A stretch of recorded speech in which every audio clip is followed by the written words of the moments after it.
स्वागत है आप सभी लोगों का मेरे चैनल साइंस टू टेक्नोलॉजी में। मैं अनुपम विपुल आप सभी लोगों का स्वागत करता हूं आज के शो साइंस थर्सडे में। आज हम लोग बात करेंगे फ्लोटिंग विंड टरबाइन के बारे में। तो आइए इसे समझते हैं। तो सबसे पहले समझिए प्रॉब्लम क्या है। प्रॉब्लम ये है कि हमारे पास जितना पावर का डिमांड है वो बहुत ज़्यादा है, बहुत पावर चाहिए, बम बम पावर चाहिए और 24/7 चाहिए। सोलर पावर बहुत देता है लेकिन साइड इफेक्ट है कि वो सिर्फ 5 से 6 घंटा चलता है दिन में, तो एक सीरियस समस्या बनता है। तो होगा कि विंड फार्म लगा के उसको कंप्लीट कर लें। प्रॉब्लम यह है कि हम लोग जितना ऑन शोर विंड लगाते हैं, यानी कि ज़मीन पर जितने विंड फार्म लगाते हैं, ये बहुत सारा लिमिटेशन में फंस जाता है। यानी कि पहले ये प्रॉब्लम नहीं था क्योंकि हमारी टेक्नोलॉजी इतनी एडवांस नहीं है, लेकिन जैसे जैसे टेक्नोलॉजी एडवांस होने लगी ये लिमिटेशन बहुत सीरियस हो गया। इसमें लिमिटेशन आता है इंफ्रास्ट्रक्चर का, यानी कि आप कोई बहुत बड़ा चीज़ बना दो, ठीक है, जिसका डायमीटर बहुत बड़ा है, जिसका वजन बहुत ज़्यादा है, आप कैरी कैसे करोगे? फैक्ट्री कहाँ पे है और फैक्ट्री से ट्रांसपोर्ट करने का जगह पे आप लटक जाएंगे। जैसे आप कोई बहुत बड़ा चीज़ बनाते हो तो रोड से ही ना जाएगा, ऑब्वियसली ट्रेन का लिमिटेशंस होता है। तो हर चीज़ मिला के ऐसा बन जाता है कि हम लोग टरबाइन चाह के भी, अगर टेक्नोलॉजी है भी, तो बड़ा नहीं बना पाते हैं। और ज्योग्राफी का भी लिमिटेशन कि पहाड़ वहाड़ है, तो आराम से ऐसा हो सकता है कि पहाड़ के कारण से हवा बहुत ज़्यादा डर्टी हो जा रहा है, उसमें बहुत सारा उसमें ये यार मतलब नॉइज़ आ जा रहा है, एक तौर पर समझिए टर्बुलेंस जिसे हम लोग कहेंगे, तो वो उतना इफिशिएंटली काम नहीं कर रहा है। तो बहुत सारी चीज़ का limitation on land wind farm को उतना प्रैक्टिकल नहीं बनाता। सब लोग बनाते हैं, कोशिश ज़रूर करते हैं, लेकिन मतलब एक होता है ना, पंख इसके पूरे निकल नहीं रहे। और समुंदर में सबसे बड़ा बात ये होता है कि सरफेस स्पीड जो है, जो अगर आप समुंदर का विंड स्पीड का ग्राफ देखें, किसी भी सैटेलाइट से लिया हुआ, किसी से भी बनाया हुआ, चाहे वो नासा हो चाहे इसरो हो, आपको हमेशा मिलेगा कि समुंदर में सबसे ज़्यादा तेज़ चलता है। और हम लोग को पता भी है समुंदर में हवा तेज़ चलता है क्योंकि सरफेस जो है बहुत स्मूथ है। जमीन के नज़रिए से देखेंगे तो जमीन में तो बहुत अंड्यूलेशन होता है, समुंदर एकदम स्थिर दिखता है। आप बोलेंगे उसमें वेव्स आते हैं, फर्क नहीं पड़ता ना, वेव्स कितना मीटर का आएगा, कुछ मीटर का आएगा। और ग्रैंड टोटल में देखेंगे तो प्योर स्मूथ है, प्योर स्मूथ है। तो विंड जो है उसमें फुल स्पीड पे चलता है, तो वेलोसिटी बहुत रहता है। और दूसरी बात कि कितना बड़ा एरिया आप कवर कर सकते हैं, उसमें भी कोई लिमिटेशन नहीं। यानी कि इंडिया के अगर इर्द गिर्द इंटरनेशनल सी वाटर बॉडीज़ देखेंगे, जहाँ पे हम लोग को जो मतलब समझिए नेशनल बाउंड्री के अंदर आ रहा है, जिसमें हमने लड़ाई झगड़ा नहीं करना, मतलब हम लगाना चाहते हैं तो बस लगा देते हैं, काम खत्म। इतना ज़्यादा hundreds of square kilometre area है वो, कि कोई टेंशन ही नहीं लेना है। ज़मीन में हमेशा लिमिटेशन है क्योंकि ऑब्वियसली ये सब जहाँ लगा रहे हैं अगल बगल के चीज़ को भी तो इफेक्ट करेगा। तो यही समझिए कि प्रॉब्लम यही है ऑन शोर का, कि हम लोग इंफ्रास्ट्रक्चर से लिमिटेड हो जाते हैं, जोग्राफी से लिमिटेड हो जाते हैं, और पावर का डिमांड इतना ज़्यादा है कि ये हल्के फुल्के से काम नहीं चलेगा। और समुद्र में हवा भी तेज़ है और सरफेस एरिया की भी कोई कमी नहीं है। इसीलिए ऑन लैंड से हट के हम लोग ये जा रहे हैं, सी पे जा रहे हैं, ऑफ शोर जा रहे हैं। तो मैथमेटिक्स समझते हैं। तो मैथमेटिक्स में ये मैथमेटिक्स आपको बार बार देखने को मिलेगा, D into by D square into V cube into C. C constant है, डी समझ लिए डेंसिटी ऑफ एयर है, तो हमारे लिए ये दोनों आप समझ लिए कॉन्स्टेंट है, छेड़ नहीं सकते। तो आता है यहाँ पे समझिए, ये दोनों चीज़ को कंट्रोल करना है आपको, यानी डायमीटर को और वेलोसिटी को, ये दोनों का नॉब आपको मिलता है। ये नॉब अगर आप अच्छे से एडजस्ट करते हैं, बम बम पावर मिलेगा। तो इसमें अगर वेलोसिटी पे आपका कंट्रोल है, यानी कि अगर आप इसे ऐसे जगह लगा सकते हैं जहाँ विंड थोड़ा सा भी ज़्यादा है, बहुत बड़ा अंतर आएगा, क्योंकि वो क्यूब पी कर रहा है, यानी पावर को वो क्यूब से कर दे रहा है। तो स्पीड आपका थोड़ा सा बढ़ रहा है लेकिन वो क्यूब से मल्टीप्लाई हो रहा है, तो बहुत बम बम पावर उसमें आ जाएगा। फिर अब बात करते हैं डायमीटर का, जिस पे आप सबसे आसानी से कंट्रोल कर सकते हैं कि बड़ा बना दो। टेक्नोलॉजी अगर अलाउ करता है तो आप बनाइए बड़ा, तो टेक्नोलॉजी करते हैं तो उससे स्क्वायर पे असर पड़ता है। अब रहा बात कि हम लोग वेलोसिटी पे उतना 100% कंट्रोल थोड़े रख सकते हैं कि भैया विंड तुम चलो इतना स्पीड पे, नहीं कर सकते। क्या कर सकते हैं? बड़ा बना सकते हैं। मेरा बड़ा है, तो वो बड़ा करने से हम लोग को फायदा होता है कि एरिया बढ़ जाता है, एरिया बढ़ने से ये डायमीटर बढ़ जाता है। तो इसीलिए देखिए हमारे विंड टर्बाइंस जो हैं बढ़ते जा रहे हैं। हेलिड एक्स मतलब 260 मीटर, ये फुटबॉल फील्ड है हवा में, इतना बड़ा है। एक्चुअली एक फुटबॉल फील्ड नहीं, कई फुटबॉल फील्ड, मतलब जंबो जेट छोटे लगते हैं इस सब के सामने। ये सब बहुत पागल जैसा बड़ा होता है, समुद्र में रहता है, इसलिए फोटो में हम लोग को उतना समझ में नहीं आता, लेकिन जब इसके ब्लेड पे इंसान को चलते हुए देखिएगा तब समझ में आएगा ये सब कितना बड़ा होता है। और हर देश और बड़ा बड़ा बड़ा, और देखिए स्वीप एरिया जो है उस पर और मेहनत किया जा रहा है कि और बड़ा स्वीप एरिया कर सको। हाइट की बात नहीं कर रहा, हाइट हुआ आपका रोटर का जो सेंटर है और सी लेवल से, वो हो गया आपका हाइट। लेकिन जो स्वीप एरिया यानी कितना बड़ा डिस्क बना रहा है हवा का, वो बहुत बड़ा करना चाहते हैं हम लोग। क्यों? क्योंकि देखिए उससे स्क्वायर पे सीधा असर पड़ता है। आप विंड वेलोसिटी को कंट्रोल तो कर नहीं सकते, लेकिन एरिया तो कंट्रोल कर सकते हैं। तो इसीलिए खूब इंजीनियरिंग में रेस लग रहा है कि बड़ा और उससे भी बड़ा बनाओ, क्योंकि एक टाइम पे 1-2 मेगावाट, वो आज के टाइम में 10 मेगावाट आराम से मिलते हैं। 12 से लेकर 15 मेगावाट अब चल रहा है और 20 तक छूने की कोशिश की जा रही है। और एक टरबाइन की बात कर रहा हूँ, 20 मेगावाट तक जाने के सपना देखे जा रहे हैं। 15 तो आपको मार्केट में मिल रहा है, चाइनीज लोग बना भी रहे हैं। तो वही समझिए, मैथ यही है। और उसका एक दूसरा फ़ायदा होता है, जब आप बहुत बड़ा बड़ा बनाते हैं तो उससे ये समझिए कि मैथमेटिक्स जो है ना आपको थोड़ा मदद करने आता है, और ये पावर मैथमेटिक्स नहीं कर रहा हूँ, बस बाकी चीज़ की मैथमेटिक्स बात कर रहा हूँ कि आपके पार्ट्स काउंट कम हो जाता है। यानी कि मान लीजिए अगर आप 20 मेगावाट का टरबाइन लगाते हैं और आपको 100 चाहिए था, तो ऑब्वियसली 5, ठीक है। अगर उसको 10 से कम करते हैं मतलब 10 लगाने पड़ जाएंगे। अब प्रॉब्लम ये होता है कि 10 को मेंटेनेंस तो सबको लगेगा ना, मेंटेनेंस में हर में एक आदमी को जाना पड़ेगा, देखना पड़ेगा, स्टडी करनी पड़ेगी, सब चीज़ है वो करेंगे। वो सब पार्ट्स काउंट भी बढ़ा रहा है, यानी कि जितने भी आपको लैडर, स्टेयर्स, मतलब मॉनिटरिंग सिस्टम, जितना सारा आपको सिस्टम लगता है वो सब तो लगेगा ही। तो घुमा फिरा के ये बात बन जा रहा है कि पहले वो सब पे आप खर्चा कर रहे हो, और उसके बाद जो एम्प्लॉय है उसको भी टाइम लगेगा। टाइम को आप नहीं कुछ कर सकते, टाइम तो उसको लगेगा। जैसे मान ली एक टरबाइन को इंस्पेक्ट करने में 1 दिन लगता है, तो उसे अगर आप डबल टरबाइन लगा रहे हो तो उसे डबल टाइम लगने वाला है, उसका आप कुछ नहीं कर सकते। तो इसीलिए फ़ायदा होता है कि अगर आप बड़ा बना तो एक बड़ा को ऑब्वियसली इंस्पेक्शन टाइम उतना ही रहेगा, और अगर थोड़ा सा बढ़ भी जाता है कोई बड़ी दिक्कत नहीं होगी, लेकिन आपका पार्ट्स काउंट घट जाता है, कितने हब हैं, कितने बेरिंग्स हैं, कितने सेंसर्स हैं, सब चीज़ घट जाता है। इसीलिए इकोनॉमिक्स के मामले में वो सेंस बनता है। इसीलिए ऑफशोर विंड टरबाइन जो है वो बड़ा और बड़ा और उससे भी ज़्यादा बड़ा बनाने के पीछे लोग मेहनत कर रहे हैं, क्योंकि मैथमेटिक्स जो है आपको मदद करता है। और सबसे इंपॉर्टेंट वैल्यू जो मायने रखता है वो है dollar per unit of electricity. घुमा फिरा के एंड में वही आ रहा है। ये सब क्या है? ये सब बिजली बनाने वाली मशीन है। बिजली बना के क्या किया जाता है? उसे बेचा जाता है। तो वो बेचने के लिए आपको ये देखना पड़ेगा कि खरीदने वाले कौन है। तो खरीदने वाले से आप कैसे करोगे कि भैया तुम खरीदो मेरा? आपको सस्ता देना होगा। अगर कोल पावर प्लांट से निकल रहा है एक्स में, आपको ये करना होगा कि मेरा एक्स -20% है, मेरा 20% के डिस्काउंट पे है, लोग चुपचाप खरीदेंगे। समझ? तो आपको यही चाहिए कि किसी भी तरह करके आपको इसका जितना बड़ा बनाना है बनाइए, जितना मैथमेटिक्स करना है कीजिए, जितना इंजीनियरिंग करना है कीजिए, जितना ऑप्टिमाइजेशन करना है कीजिए, लेकिन मेन है dollar per unit of electricity को घटाइए। सारा खेल वही है, dollar per unit of electricity को घटाते चले जाइए। मैथ आपका वहीं जा रहा है। इसीलिए हम लोग डायमीटर के पीछे मेहनत कर रहे हैं, क्योंकि वो हमारे कंट्रोल में है। उसे जितना बड़ा बना सकते हैं इंजीनियरिंग के अंदर करते जा रहे हैं, और जितना बड़ा बनाते हैं बाकी सारा चीज़ का दाम घटने लगता है, तो वो प्रैक्टिकल सेंस बनता है। तो बड़े बड़े फार्म में भी ऐसा नहीं कि वो 500-600 टर्बाइंस हैं भाई, 100 टर्बाइन के अंदर ही काम निपट जाता है। अब बात करते हैं बेस का, फ्लोटिंग का। तो फ्लोटिंग को फ्लोट कैसे कराएंगे? क्योंकि जितना अभी भी है वो सब शैलो वाटर है। जितने भी टरबाइन अभी हैं वो कुछ कुछ जगह पे बहुत अच्छा है, क्योंकि कॉन्टिनेंटल शेल्फ जो है, जो हम लोग कॉन्टिनेंट, उसमें मतलब ऐसा है कि थोड़ा सा गया और समुद्र के ऊपर मतलब काफ़ी दूर तक आपको समझिए 50 मीटर का गहराई है। समुद्र में 50 मीटर का गहराई है, लेकिन कुछ कुछ जगह एज है यानी क्लिफ है, तो ऐसा होता है समुद्र में आप उतरे लिटरली 1-2 किलोमीटर तक नीचे जाना पड़े, और अभी आप बीच से थोड़ा सा ही आगे आए। तो बहुत सारे जगह ऐसा होता है। तो बात है कि जहाँ पे हम लोग को वो शेल्फ मिल रहा है, इस तरह का समझिए एक शेल्फ है, उसमें हम लोग पाइलॉन डाल के विंड फार्म लगा ले रहे हैं, कोई टेंशन नहीं है, ये करते आ रहे हो। इसी से विंड फार्म इतना धड़धड़ा के ग्रो किया। लेकिन बात है कि उसमें लिमिटेशन है। पहली बात, हर जगह वो मिलेगा नहीं। दूसरी बात, हवा जितना आप एज के पास आ रहे हैं, जितना आप नज़दीक आ रहे हैं कोस्टल एरिया के, हवा में उतना ज़्यादा टर्बुलेंस आ रहा है। आप चाहोगे फ्रेश हवा को लेना ताकि वेलोसिटी बढ़ सके। तो वही टरबाइन अगर आप अंदर ले जाते हैं, अंदर यानी कि डीप सी की तरफ ले जाते हैं, जो ऑब्वियसली आपका बेस नीचे चला जाएगा, लेकिन डीप सी में हवा ज़्यादा आएगा, मतलब वही टरबाइन आपको ज़्यादा बिजली दे पाएगा, वही मेगावाट आवर जो है वो ज़्यादा दे पाएगा। तो बात है कि समुद्र में रुकेंगे कैसे? बीच समुद्र में आपको टिकना है तो टिकेंगे कैसे?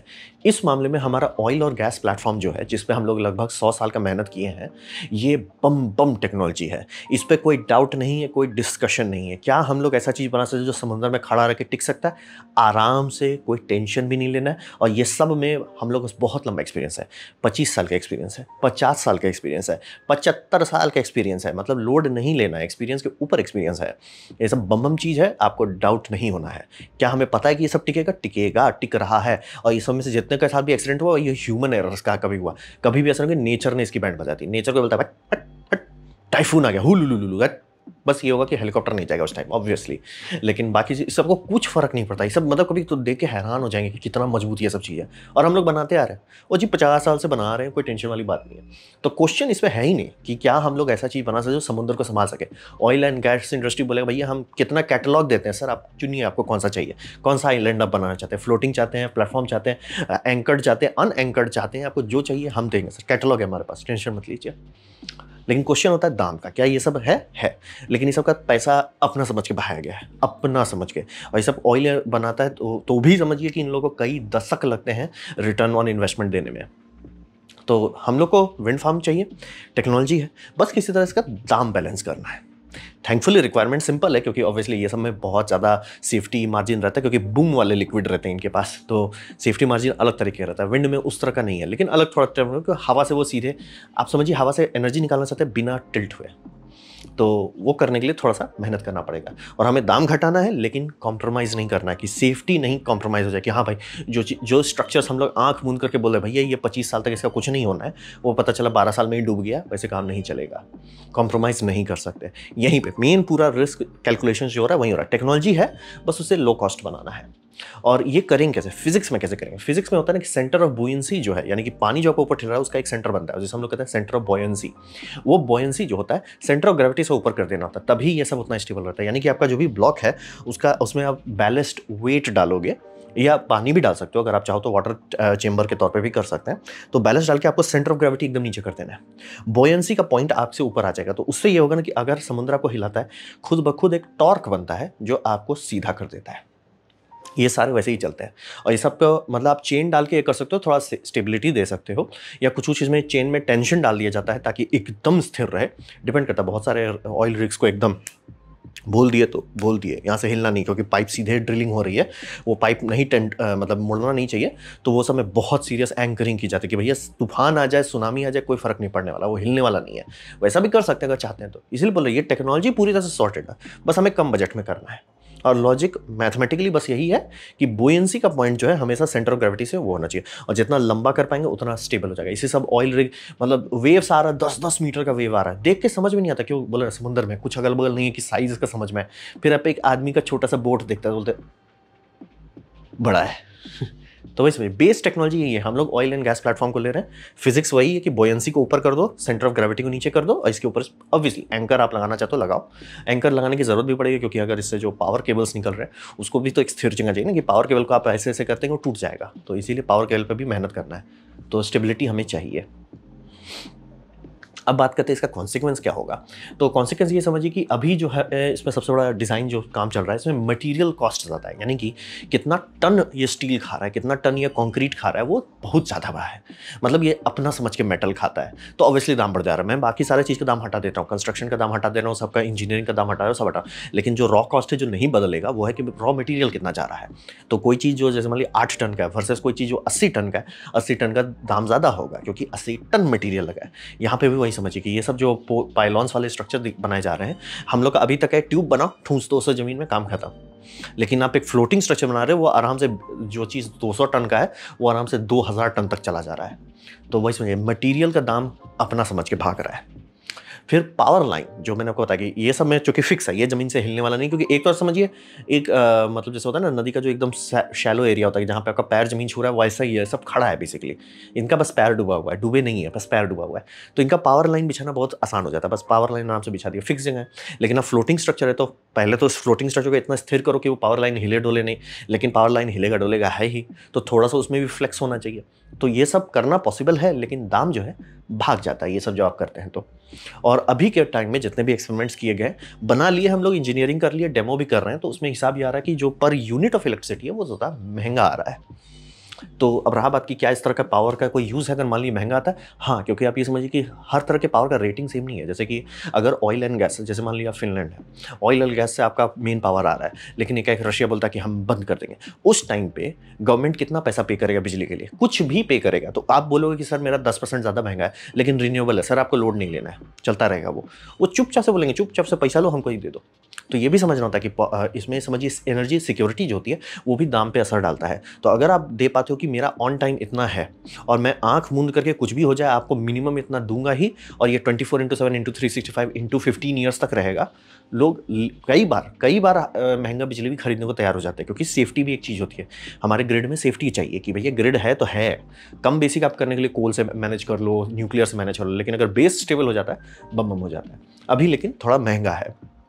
और दूसरे में समझिए अभी कॉन्फ़िगरेशन फिक्स नहीं है। जैसे कि ऑयल रिग्स देखते हैं, तो ऑयल रिग्स का हमारे पास इतना रिसर्च है कि आप बोलोगे किसी को कि मेरा यहाँ पे हमको बनाना है, ये मतलब इतना डेप्थ पे हमारा गैस वेल है, हमको यहाँ ऐसे करना है, तुरंत 5-10 मिनट के अंदर इंजीनियर आपको कैटलॉग निकाल देगा, भैया ये आपको यही बनाना है। हम लोग सॉर्ट कर लिए, ये सारा जो इशूज़ थे सॉर्ट कर लिए कि भैया क्या कहाँ काम करेगा, कैसे करेगा, वो सॉर्ट कर लिया। विंड के केस में अभी बहुत सारे डिज़ाइन टेस्टिंग की जा रही है, मतलब अलग अलग कंपनी अलग अलग चीज़ बना रहे हैं, लेकिन एक होता है ना कि ऑप्टिमम क्या है।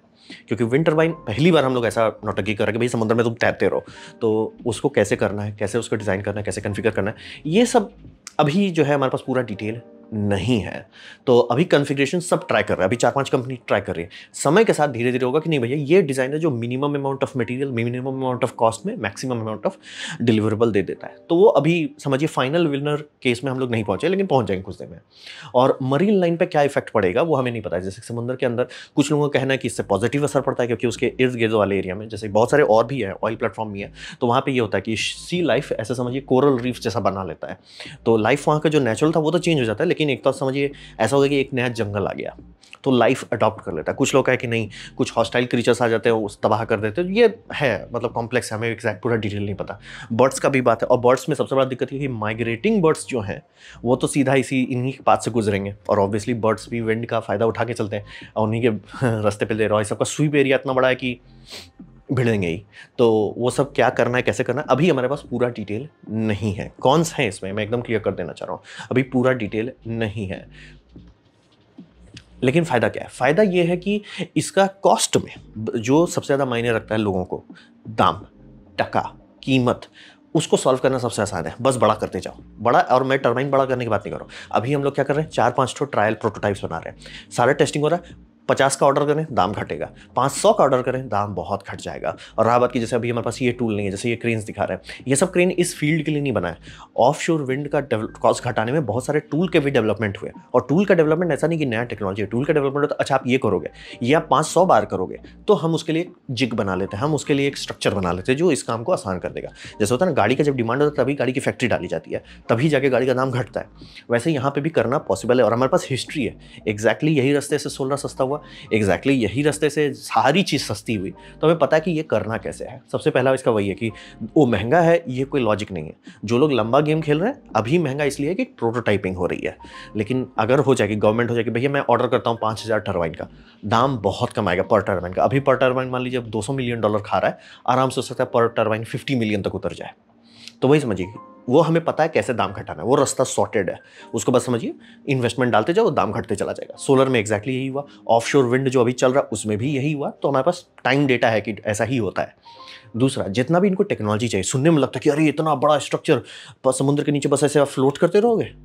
भाई वही बोल रहा है कि ऑयल रिग वाले डिपार्टमेंट बोलेंगे भैया ये सब हमारे लिए संडे को टाइम पास प्रोजेक्ट बनाते हैं, ये सब चिल्लर छोटों को खेलने चाहिए। तो ये टेक्नोलॉजी के मामले में टाइम टेस्टेड है, हमें पता है कैसे बनाते हैं, कैसे रखते हैं और कैसे मतलब समझ रहे दशकों तक चलाते हैं, ये सब सॉर्टेड है। टेक्नोलॉजी के मामले में एक भी ऐसा चीज़ नहीं है। जैसे मैं बोलूँगा कि इनको मतलब ऑब्वियसली समुद्र से पानी ले जाना, समुद्र के पानी से बिजली ले जाना है, तो इनको ये करना होगा HVDC इस्तेमाल करना। क्या वो टेक्नोलॉजी का एक्सपीरियंस है? वर्ल्ड वार 2 से यूज़ करते आ रहे हैं। तो पूरा डिटेल है, सारा चीज़ इसमें जितने कंपोनेंट्स लग रहे हैं, सारा कंपोनेंट टेस्टेड है, सारा कंपोनेंट वेरीफाइड है कि हम डाल रहे हैं ये चलेगा, तो उसमें कोई इशू नहीं है। और ये समझिए कि इसको बनाना और ले जाना एक्चुअली दाम कम आएगा। बोलेंगे ऐसा क्यों? अभी का जो लॉजिक है, अभी जितने विंड फार्म्स आप देखते हैं जो भी ऑफशोर रहता है, तो वहाँ पहले एक बड़ा खास तौर का बोट जाता है, वहाँ पे वो बोट मतलब अपना टांग निकालता है, बोट में टांग होते हैं, उस इसीलिए बोला कि पूरा टूल बनाया गया था उसका इकोसिस्टम, तब जाके दाम कम हुआ। वो ज़मीन पे धंसाता है अपने आप को, फिर एक पाइलॉन को लाता है, पाइलॉन जहाँ पे लगाना है वहाँ पे डालता है, उसको हैमर करता है, फिर दूसरा पोल लाया जाता है, वो विंड टरबाइन का पोल लगाते हैं, फिर उसके ऊपर रोटर लगाते हैं, फिर उसमें ब्लेड्स ऐसे करके, बहुत कंस्ट्रक्शन होता है, और ये सब समुद्र में हो रहा है। तो दाम भी बहुत आता है और आप वेदर डिपेंडेंट भी हो। लेकिन इसके साथ जो फ्लोटिंग है, फ्लोटिंग के साथ है कि भैया पूरा वन पीस आप बनाओ और इसे बस टो करके ले जाओ, कोई लोड ही नहीं लेना सर, आप बना लो इसको ज़मीन पर जहाँ सब चीज़ कंट्रोल कर सकते हैं, आप पूरा बना लो। जब फाइनल हो जाए बस इसे टो करके ले जाओ, जैसे बोट को टो करके ले जाया जाता है या ऑयल रिग्स को टो करके ले जाते हैं, वैसे करेंगे। दिमाग लगाने की ज़रूरत नहीं है, मतलब एकदम ज़मीन पे जहाँ पे सारे लोग काम कर सके, क्रू लोग को कंफर्ट रहे, कॉस्ट ऑफ आवर मतलब जो लेबर आवर है उसका दाम कम रहे, आराम से किया जाता है। तो बनाइए अपने घर में, मतलब ऑब्वियसली समुद्र के किनारे में ही आपको फैक्ट्री बनाना होगा, तो शोर पे बनाइए और फ्लोट करके ले जाइए जहाँ ले जाना है, कोई टेंशन वाली बात नहीं है, दाम भी बहुत कम रहेगा। और ये 24/7 पावर दे सकता है, क्योंकि हमारे पास बोल रहे हैं सैटेलाइट डेटा है, दशकों का डेटा है कि समुद्र में बहुत सारी ऐसी जगह हैं जहाँ पे अगर हम लोग वहाँ विंड टरबाइन डाल दिया, टेंशन नहीं लेना है सर। हम लोग फिर वो टेंशन हो जाएगा भैया बहुत ज़्यादा पावर आ रहा है, बंद क्या करें, मतलब जो मैंने आपको पिछला सैंड बैटरी के बारे में बताया था कि हम लोग को पावर को कर्टेलमेंट करना पड़ता है, वो समस्या बन जाएगा।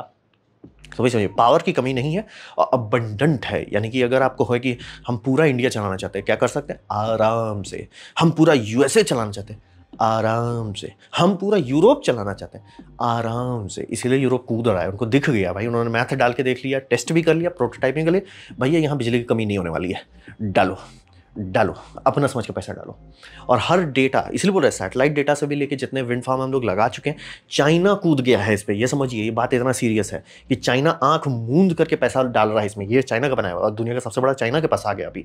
वो लोग धड़धड़ा के मतलब खर्च किए जा रहे हैं। मैंने नीचे वीडियो भी दे दिया है। और ये लोग मतलब डिज़ाइन जो कर रहे हैं ना, वो फ्लैट शीट पे कर रहे हैं, क्योंकि जो कंपनी इसे बना रही है वो company shipping and construction company है। तो उनका था कि भैया दाम कैसे कम करें। मैंने बोला ना, डिज़ाइन में अभी बहुत सारा चीज़ हमें फिगर आउट करना है। तो इनको समझ में आया कि भैया कर्व ट्यूब्स जो है महंगा होता है, क्योंकि स्टील का वो आप ट्यूब लेते हो उसको, मतलब स्टील का ट्यूब ही महंगा चीज़ है। तो यहाँ पे कि भैया फ्लैट प्लेट से ही काम कर लो ना।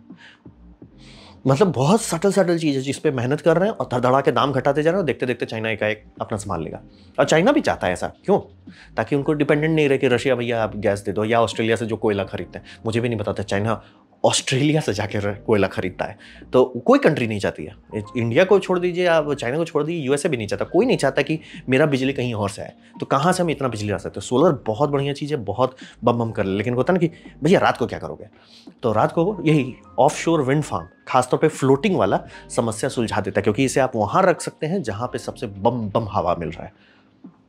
और इसका एक और फ़ायदा भी होता है कि बहुत बार बहुत लोग शिकायत करते हैं कि विंड से ये होता है वो होता है। और अगर होता भी हो तो बात है कि ये समझिए, हमें ऐसा चुनना होगा कि अभी एक समस्या सॉल्व करो, कल को दूसरा समस्या सॉल्व करेंगे। क्योंकि मैं बार बार बोलता हूँ ना, हमें 2G से 3G जाना होता है, 3G से 4G, 4G से 5G।